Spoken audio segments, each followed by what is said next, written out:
1, 2, 3. Are you ready? Well, here we go. I'm Lisa Mitzel, and this is Condition to Win. Hi, everyone. I'm Lisa Mitzel, and I'm so glad you're here. It's a joy and an honor for me to work with athletes' parents, coaches, and teams and get real insights to what you're experiencing and how I get to help. I'm really excited about today's show. I love this topic. It's called Nerves Need Movement, Not Silence. And what does that mean? Well, let's dig in.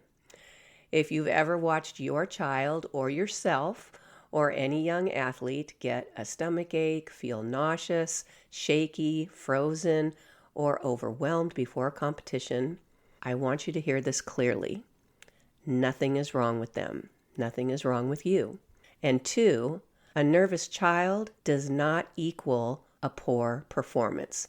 So let's stay in the present moment and not jump ahead or imagine the worst. Everything is fine because those reactions are not signs of weakness or a problem to come. They're signs of the nervous system doing its job. It's just trying to protect. So, to be clear, an upset body is a protective body. It's getting us ready to act or move or stay safe when something feels big. And here is something important we don't talk about enough. Nerves don't always need you to get still and quiet and take a breath. Sometimes nerves need movement first. Today, I want to talk about how parents and coaches can help kids regulate anxiety and tension in ways that actually work, especially in high pressure moments. So, what does stress look like in the body? Well, stress shows up in the body long before it shows up in performance. Just a couple weeks ago, a mom that I know told me her daughter can't eat or really struggles to eat before a meet. Her stomach feels too upset.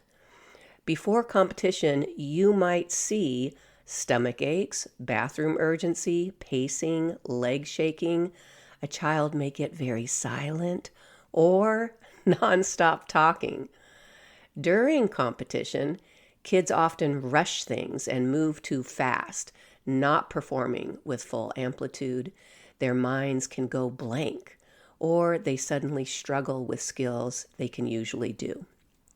After a competition, it can look like tears or exhaustion, irritability and moodiness, or a total emotional crash. These are not mindset problems. They are nervous system responses. The body is communicating. It's telling you something. And the question is, are you listening? So the role of a safe adult.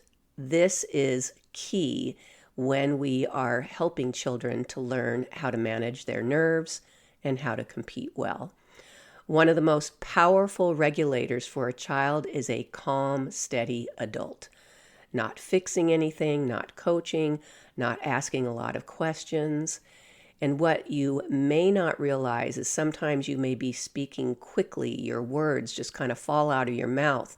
And slowness really helps. So try this. Try slowing your voice. Ask only one question or two questions instead of 3 or 5.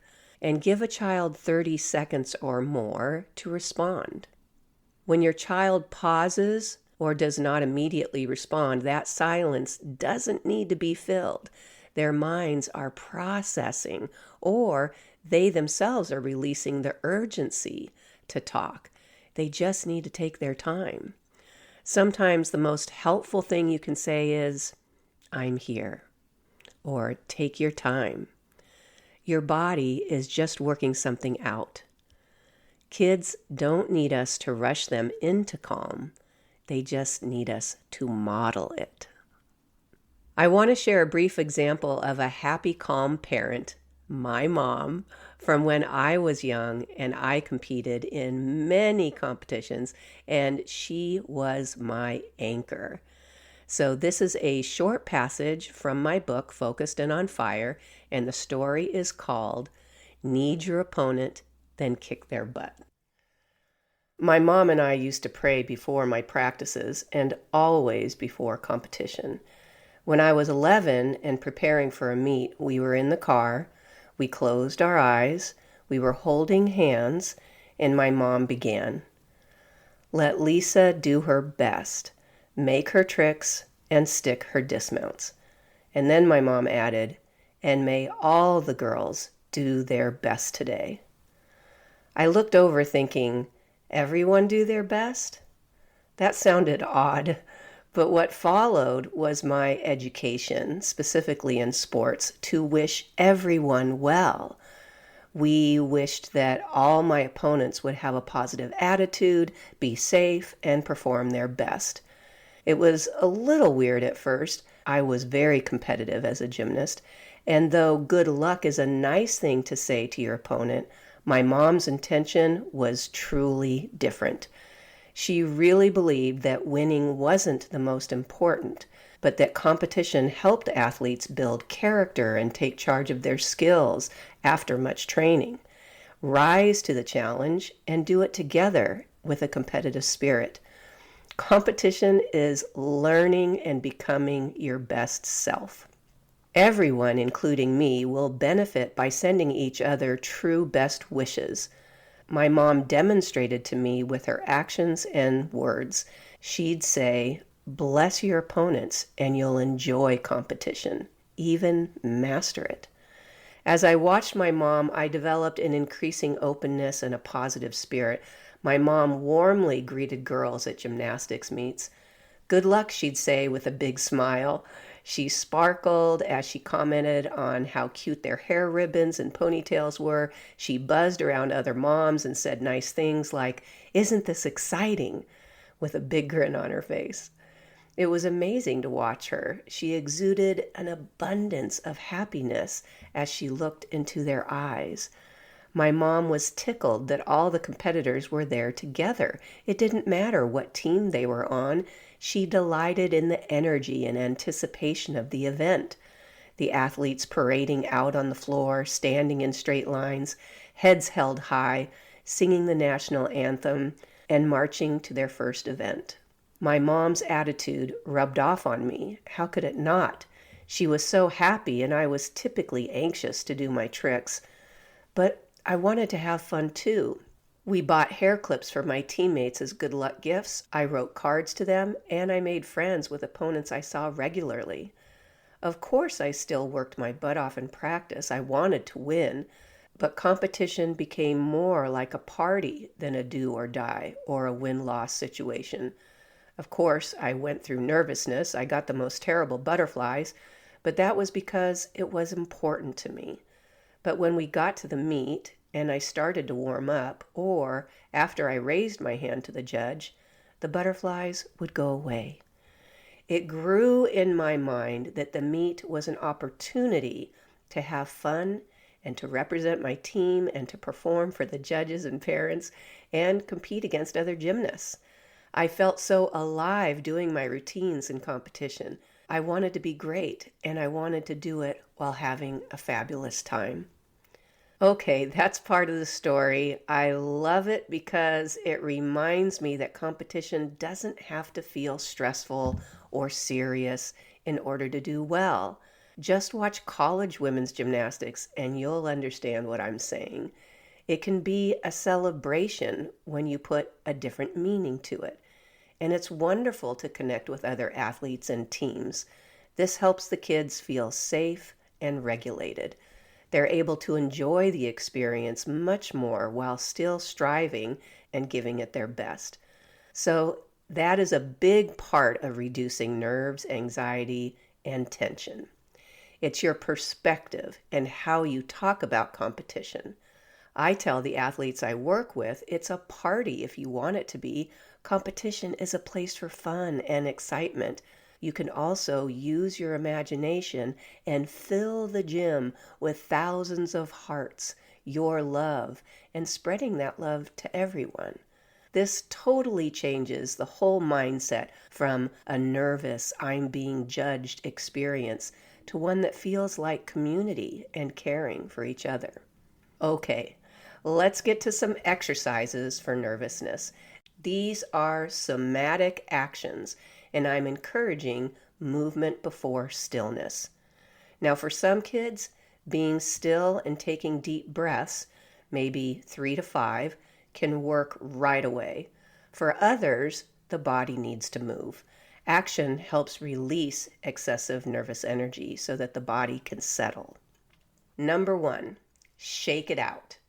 Have the kids gently shake their arms, hands, and legs, for about 20 seconds, like shaking water off or maybe even doing a funny dance.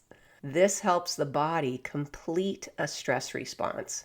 If you can and you're not busy right now, try it for a few seconds. Take a deep breath, blow it out, and smile while you shake. See how that feels. I've done this many times and it works. The second action is rhythmic movement. Here are a few options to try. Slow marching, one knee coming up at a time, moving the arms methodically, relaxing, and doing it in a nice rhythm. Or rocking side to side, like rocking a baby, or a young child can hold a stuffed animal. Or gently tapping on your body. You can place a flat hand out and tap on your chest. You can tap your arms. You can even tap the top of your head. I like that one. And while you do it, you can hum. And this feels nurturing. It actually feels good to connect with yourself and your body. Rhythm tells the nervous system, I'm safe. I'm grounded. And again, do it for 20 or 30 seconds. The third action is eye movement. Keep your head still and your body relaxed. Slowly move your eyes from left to right. And you can follow a finger or your thumb if you want to stick that out, or you can just look to the different sides of a room. Breathe slowly and enjoy that sensation of your eyeballs moving side to side, especially if you're on screens a lot. This actually is very good for releasing tension. Don't rush, just go left to right. And this helps your brain orient itself to the present moment. Action number 4, this is another strategy I use with my athletes for competition. If a person, a coach, or another athlete, or anyone adds tension or pressure, you can do this. Close your eyes, picture that person, put both of your arms and hands straight out in front of you, and loudly say, you don't control me. I'm in control. I'm in charge. And I have all the power. I have kids say this 3 times and they actually smile after doing it. And in this action, we are teaching them to rise up and stand strong and be fierce, really feeling their own inner power. Once the body releases tension, breathing and focus usually come much more easily. And the best part is that your child will feel more in control of themselves. They can create their own relief from stress and feeling more confident and ready to perform. Plus, they can enjoy doing it. I also recommend that you offer to do these actions together and really make it fun. But if your child wants to do it on your own, that's great. If this topic is resonating with you, I'm hosting an online parent clinic, Calm Under Pressure, this Sunday, January 25th at 12 p.m. Pacific Time. Coaches are welcome too. It's $29 per individual or family, and if you can't attend live, the recording will be available. For tips, updates, and more, or if you want to reach out to me, follow me on Instagram. Or if you want my book, Focused and on Fire, there's lots of tools and exercises and stories. You can get that through my website or on Amazon. So read the show notes for all the information. You don't need perfect words. Your presence matters much more than your advice. This week, try listening to what a child's body is asking for. Speak slower and offer movement before silence. That's how their inner calm begins to grow and get stronger. Nervousness is energy, and it's great, and learning to manage it is actually a cool part of sports. And as you practice or make rituals to talk about competition as a celebration or do these calming actions, you know exactly that confidence is growing and great performances will follow. All right, everybody, have a great day and enjoy every challenge. See you next time. Well, that's the show. I'm Lisa Mitzel. I'm honored you chose to listen in. Check the show notes for information, share a thought in the comments, give us a positive rating if you enjoyed it, and please subscribe.